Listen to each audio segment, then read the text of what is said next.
Saudaraku yang dikasih Tuhan, dimanapun saat ini Anda sedang berada, selamat berjumpa kembali dengan kami, Wong GKJW. Pada saat ini, Wong GKJW akan menyampaikan renungan malam. Kita bersama-sama mendengarkan kebenaran firman Tuhan, menggumulinya, dan kita belajar bersama-sama agar hidup ini menjadi lebih baik dan lebih baik fokus hanya kepada Tuhan. Baiklah, mari kita awali semuanya ini dengan berdoa dan kita serahkan apapun yang kita dengarkan hari ini hanya di tangan kuasa Tuhan. Kita berdoa. Selamat malam Allah Bapa kami yang ada di dalam kerajaan surga. Malam hari ini kami sujud kembali ke hadirat-Mu yang suci dan kudus itu. Kami senantiasa mengucapkan puji dan syukur. Kami senantiasa mengucapkan terima kasih atas segala berkat-Mu, atas segala tuntunan-Mu, atas segala apa yang sudah kami terima di dalam hidup dan kehidupan ini. Malam hari ini Tuhan, kami ingin mendengarkan sebagian dari kebenaran yang ada di dalam kitab suci-Mu. Yang bacaan malam hari ini kami ambil dari perjanjian baru, yaitu dari Matius 6 ayat 31 sampai dengan ayat 34. Matius 6 ayat 31 sampai dengan ayat 34. Sebelum semuanya itu kami rasakan, kami renungkan, kami gumuli bersama, bahkan kami lakukan dalam kehidupan kami. Ampuni kami Tuhan, agar apa yang kami renungkan malam hari ini boleh berkenan dan boleh menjadi berkat, menjadi saluran berkat bagi siapa saja yang mendengarkan channelnya Wong GKJW. Hanya di dalam nama Tuhan kami Yesus Kristus sebagai Tuhan dan Juru Selamat kami, kami sudah berdoa malam hari ini. Haleluya, haleluya, amin. Saya ulangi bacaan malam hari ini kami ambil dari Matius 6 ayat 31 sampai dengan 34. Matius 6 ayat 31 sampai dengan 34. Saya baca untuk kita semua. Demikian bunyinya. Hal kekhawatiran. Sebab itu janganlah kamu khawatir dan berkata, apakah yang akan kami makan? Apakah yang akan kami minum? Apakah yang akan kami pakai? Semua itu dicari bangsa-bangsa yang tidak mengenal Allah. Akan tetapi Bapamu yang di surga tahu bahwa kamu memerlukan semuanya itu. Tetapi carilah dahulu kerajaan Allah dan kebenarannya, maka semuanya itu akan ditambahkan kepadamu. Sebab itu janganlah kamu khawatir akan hari besok, karena hari besok mempunyai kesusahannya sendiri. Kesusahan sehari cukuplah untuk sehari. Berbahagialah saudaraku yang dikasihi Tuhan, yang telah mendengarkan firman Tuhan, bahkan berlakukannya firman ini di dalam kehidupannya hari lepas hari. Amin. Bapak dan Ibu yang dikasihi oleh Tuhan kita Yesus Kristus, saudaraku dimanapun saat ini Anda sedang berada, yang senantiasa diberkati dan dikasihi oleh Tuhan, saya malam hari ini sangat bahagia sekali bisa bertemu dengan saudara sekalian dimanapun Anda berada. Dan kami yakin, percaya bahwa malam hari ini saudara semua diberkati dan diberkati senantiasa oleh Tuhan kita Yesus Kristus. Dan itu patut kita amini. Renungan malam hari ini kami beri judul, janganlah khawatir. Sekali lagi, janganlah khawatir. Bapak dan Ibu yang dikasihi Tuhan kita Yesus Kristus, khawatir. Khawatir itu adalah salah satu penyakit di dalam kehidupan manusia. Khawatir itu adalah rasa takut yang luar biasa terhadap sesuatu yang belum tentu itu terjadi. Adalah khawatir. Manusia tidak akan pernah hidup menjadi bahagia kalau di dalam dirinya masih dihantui rasa kekhawatiran. Uang banyak tidak akan membuat hidup manusia bahagia. Kaya raya, jabatan apapun tidak akan membuat hidup manusia menjadi bahagia kalau hidupnya terus dihantui dengan rasa khawatir dan khawatir. Oleh karena itu malam hari ini Tuhan Yesus menghendaki agar setiap anak-anak Allah, agar siapapun yang mendengarkan firman Tuhan, Tuhan menghendaki bahwa hidup setiap anak-anak Allah tidak ada di dalam rasa kekhawatiran. Tuhan menghendaki agar setiap umatnya tidak ada hidup di dalam rasa kekhawatiran. Karena khawatir itu hanya dimiliki orang-orang yang tidak mengenal Allah. Kita baca kembali ayat 31, sebab itu janganlah kamu khawatir dan berkata apakah yang akan kami minum, apakah yang akan kami makan dan apakah yang akan kami pakai. Ini berbicara mengenai kebutuhan duniawi. Tuhan tidak menghendaki agar setiap umatnya berkata apa yang akan kami makan.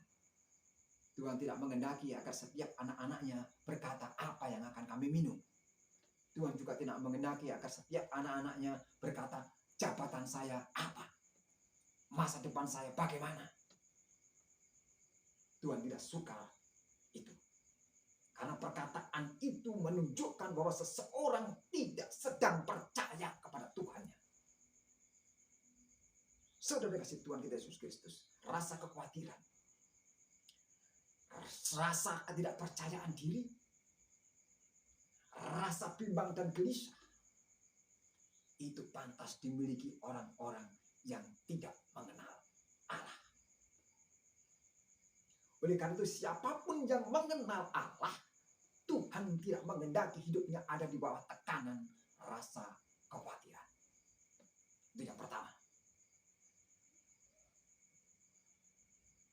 Orang-orang yang haus akan kelaparan, dia khawatir. Berarti dia juga tidak mengenal Allah. Saudara yang kasih Tuhan Yesus Kristus, di dunia nyata ini banyak orang yang rumahnya mewah. Secara kasat mata uangnya banyak. Tetapi mereka masih suka menggarung uang negara. Karena mereka khawatir dengan masa depan anak-anaknya. Berarti dia tidak mengenal Allah. Karena kekayaan yang dia miliki tidak menjamin hidupnya bahagia.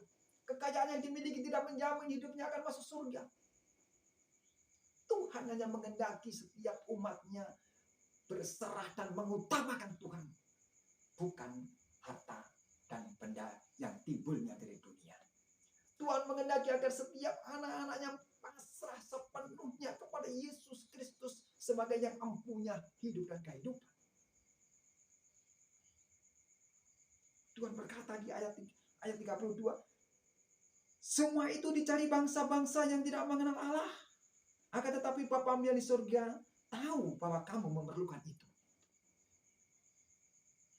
Saudara, uang, posisi, jabatan, kekayaan, apapun yang bersifatnya dan timbul dari duniawi, itu dicari oleh bangsa-bangsa yang tidak mengenal Allah.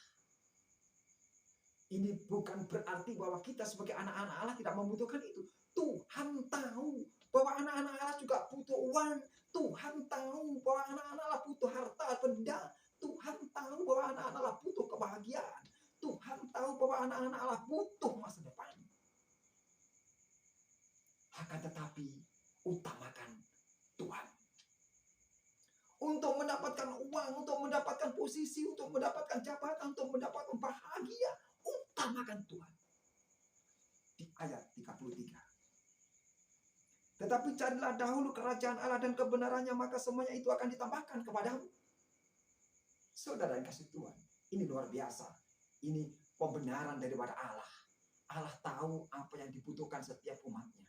Allah tahu apa yang diperlukan setiap umatnya. Allah tahu apa kebutuhan setiap umatnya.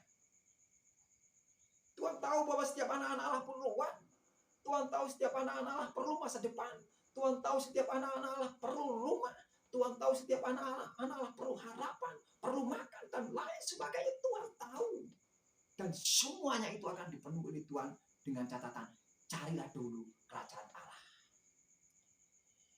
Ini sama dengan Tuhan memberitakan kepada kita, utamakan Tuhan, baru semuanya diberikan kepada kita. Utamakan Tuhan, baru jabatan diberikan kepada kita. Utamakan Tuhan, baru uang diberikan kepada kita. Utamakan Tuhan, baru masa depan diberikan kita. Ini luar biasa. Utamakan Tuhan. Cari kerajaan Allah dulu. Berarti sebagai anak-anak Allah kita diwajibkan untuk mencari kerajaan Allah. Mencari. Belum menemukan. Masih mencari. Tuhan sudah memberikan segala sesuatu. Mencari. Saudara yang kasih Tuhan kita Yesus Kristus masih mencari. Berarti kita diperlukan untuk beretiket baik, mendekatkan diri kepada Allah, mencari kebenaran Allah. Kalau kita ingin mendapatkan kebahagiaan daripada Allah, kalau kita ingin mendapatkan kebahagiaan yang abadi, kalau kita ingin mendapatkan rezeki dan berkat yang luar biasa, Tuhan akan memberikan semuanya itu. Karena apa, Bapak dan Ibu? Karena Tuhan Allah itu tahu apa yang kita butuhkan. Tuhan akan memenuhi segala kebutuhan hidup kita. Tuhan akan memenuhi segala apa yang kita perlukan. Tapi bukan keinginan. Karena sudah dikasih Tuhan, keinginan dan kebutuhan itu beda. Ya, keinginan dan kebutuhan beda. Tuhan tahu apa yang kita butuhkan. Dan kebutuhan kita setiap langkah, setiap detik akan dipenuhi oleh Tuhan. Yang penting kita cari dulu kerajaan Allah. Sekali lagi, bukan keinginan, tapi kebutuhan. Tuhan akan memenuhi setiap kebutuhan kita. Tapi bukan keinginan. Karena keinginan biasanya timbul dari hawa nafsu. Dan hawa nafsu timbul dari dosa kita. Akan tapi kalau setiap kebutuhan anak-anak Allah akan dipenuhi oleh Tuhan, jangan takut oleh karena itu akan masa depan anak-anakmu. Jangan takut oleh masa depan hidupmu. Jangan takut dengan segala sesuatu yang akan terjadi pada dirimu. Jangan khawatir apapun yang akan terjadi pada dirimu. Karena kebutuhan hidupmu dijamin oleh Tuhan. Kebutuhan hidup saudara dan saya dijamin oleh Tuhan. Keperluan hidup saudara dan saya dijamin oleh Tuhan. Yang penting kita berani dan mau mencari kerajaan Allah dulu.